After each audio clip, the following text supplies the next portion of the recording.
तो बताइए अमात्य, जब हमसे कहा गया था कि हमारी पत्नी और हमारा पुत्र मर चुके हैं, तो वो हमारे सामने जीवित कैसे खड़े हैं?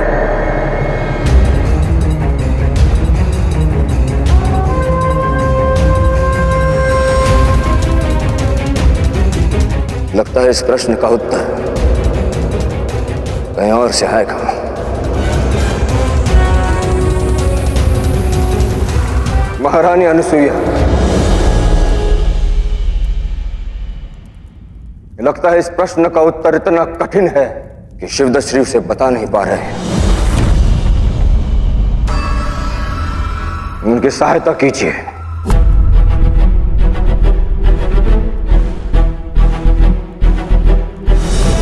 मैंने आपकी प्राण रक्षा के बदले आपका अपमान करना स्वीकारा था महाराज, और जब आप मूर्छित हुए तो मुझे ज्ञात हुआ कि तक्षशिला नरेश अंबिराज का लक्ष्य आप सबकी हत्या करना था।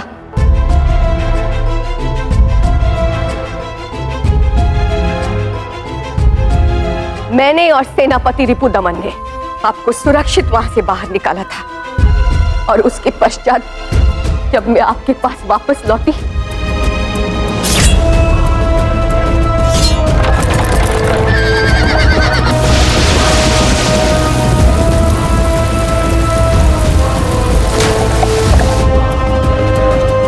अपने पुत्र को खो देने के पश्चात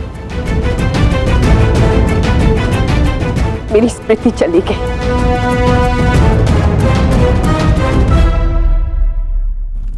आज जाकर ज्ञात हुआ कि हमारे पुत्र की सुरक्षा सेनापति रिपुदमन कर रहे थे,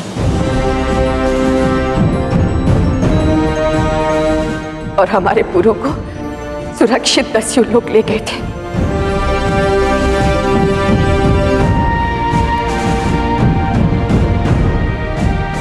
अब बताइए अमात्य,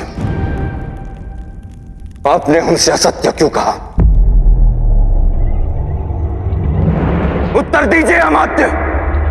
क्योंकि मैं तक्षशिला से पौरव राष्ट्र के संबंध की कहानी खत्म कर देना चाहता था।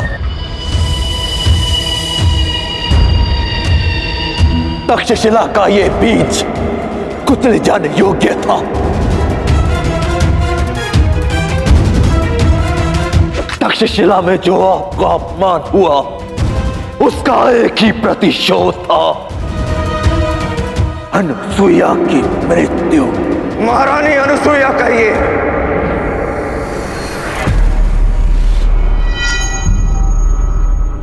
और कैसा प्रतिशोध?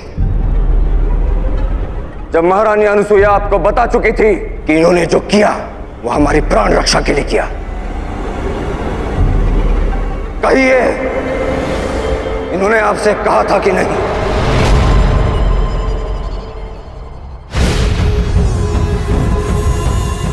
सत्य जानकर भी आपने महारानी अनुसुईया के प्राण लेने चाहे, क्यों? क्योंकि मेरे लिए सबसे बड़ा सत्य यह है कि तक्षशिला मेरा शत्रु है। तक्षशिला का हर एक नागरिक, वहां की हर एक संतान मेरी शत्रु है। मैंने इसके प्राण लेने चाहे क्योंकि मैं आपकी वो भूल सुधारना चाहता था जो आपने इससे विवाह करके की। हाँ, मैंने इसके प्राण लेने का प्रयास किया, और अवसर मिला तो फिर से करूंगा। शिवदत्त!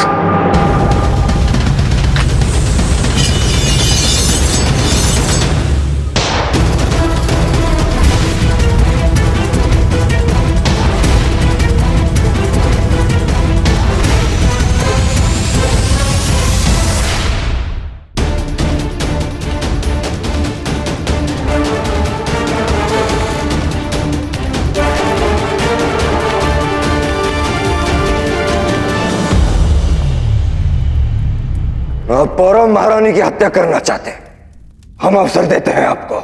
आगे बढ़िए, कीजिए प्रयास।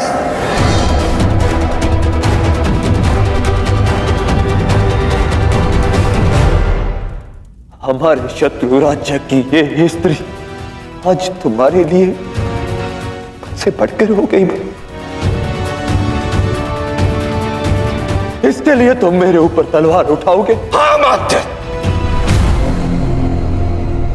क्योंकि अपनी घृणा में आप अपनी महारानी का सम्मान करना भूल सकते हैं, परंतु हम अपनी पत्नी की रक्षा करना नहीं भूल सकते।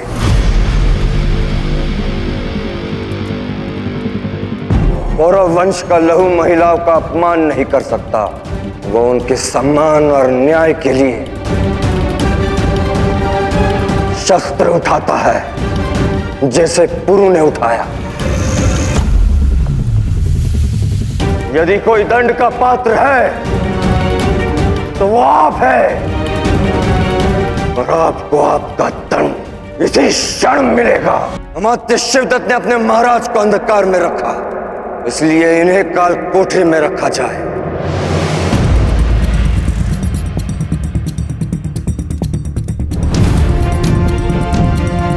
21 वर्ष तक महारानी अनुसुईया को कष्ट सहने पड़े इनके कारण। इसलिए 21 वर्ष तक इनका कारावास भी परिश्रम और कष्ट से पूर्ण होगा।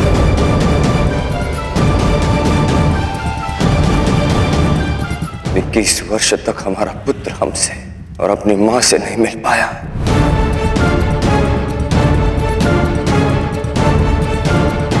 इनके कारण। इसलिए 21 वर्ष तक आप भी किसी से नहीं मिल पाएंगे।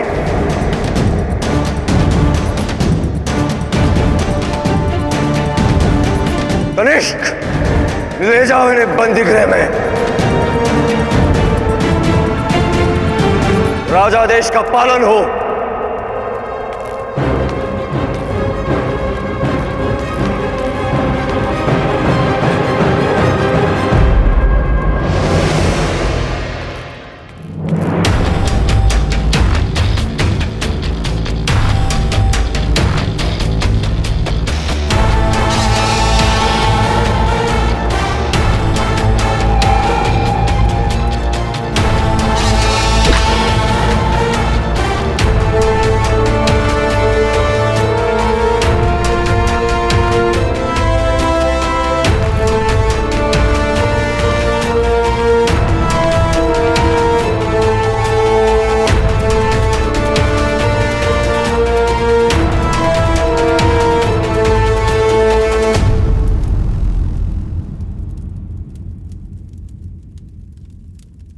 युद्ध तो कर लिया,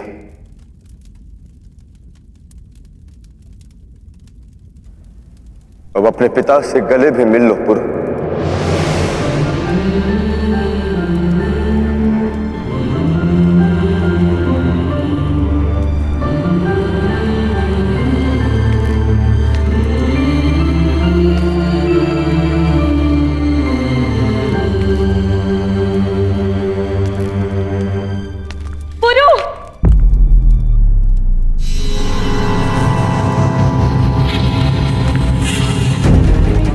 काका,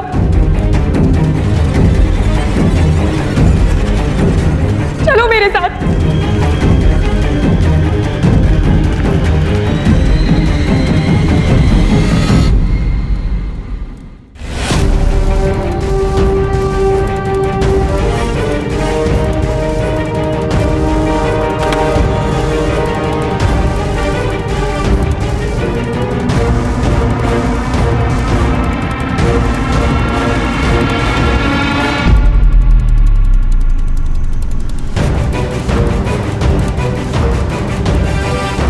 बाबा,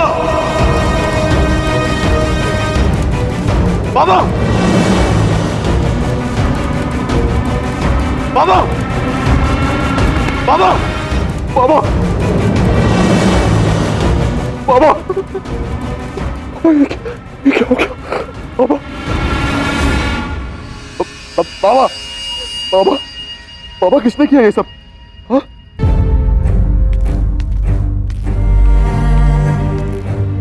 देखो पुरु, तुम्हारा परिवार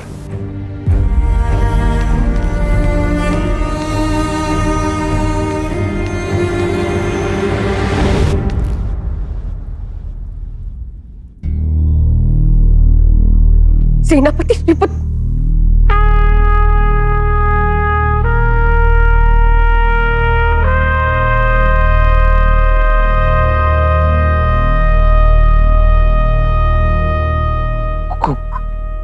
कोई भूल हुई हो क्षमा कीजिएगा।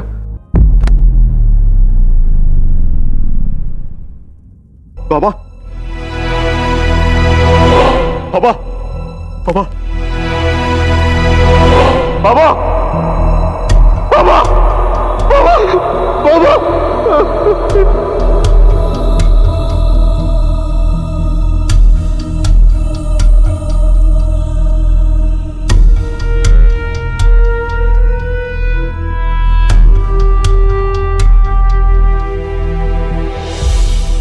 सेनापति रिपुदमन सच्चे योद्धा थे महाराज। पौरव राष्ट्र के प्रति अपना कर्तव्य निभाने के लिए जो इन्होंने बलिदान दिया है वो हम कभी नहीं भुला पाएंगे। हाँ महारानी, रिपुदमन को राजकीय सम्मान के साथ विदा किया जाएगा और अब राष्ट्र उन्हें सदा स्मरण रखेगा।